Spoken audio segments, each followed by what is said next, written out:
Il-professur Albert Fenek qal li l-Assoċjazzjoni Medika Maltija għandha tpoġġi madwar mejda ma' Vitals Global Healthcare biex tiddiskuti l-kuntratt ta' sħubija bejn il-Gvern u l-privat fil-qasam tas-saħħa. Il-professur Fenek li rriżenja minn deputat nazzjonalista bilan li jkun parti minn dan il-proġett rivoluzzjonarju fil-qasam tas-saħħa iddikjara li jsiba stramba li l-Assoċjazzjoni tat-Tobba qed tgħid li għandha ħafna mistoqsijiet u mbagħad ma kinitx lesta tiltaqa' mal-VGH biex tistaqsi lilhom.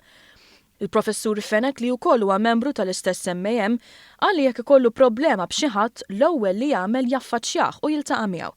F'kummenti ma' The Malta Independent il-kirurgu ta' esperjenza nfasizza li hemm nies b'esperjenza jmexxu l-aspett mediku ta' dan il-proġett u b'referenza l-isptar ta' Għawdex qal li b'dak li se jkun qed isir ħafna inqas Awċin se jkollhom jiġu għal kura Malta. Mistoqsi dwar allegazzjonijiet marbuta mal-kuntratti il-professur Fenek kien ċar.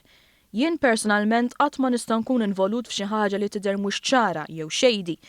M'hemm xejn li qajjem dubji f'dan il-proġett. Iltqajt ma' Partners Healthcare International fl-Istati Uniti u huma ċetati ħafna dwar dan il-proġett.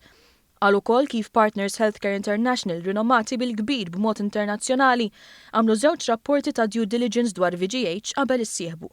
Għal darb'oħra l-kummenti tal-professur Fenek iġibu fix-xejn l-allegazzjonijiet bla waqfien li qed jagħmel il-kap tal-Oppożizzjoni dwar investituri li lesti jitfgħu madwar 200 miljun euro fil-qasam tas-saħħa Maltija bilan li jiżviluppaw turiżmu mediku fil-waqt li bisħubija mal-Gvern pazjenti Maltin jieħdu kura tal-aqwa kwalità b'xejn.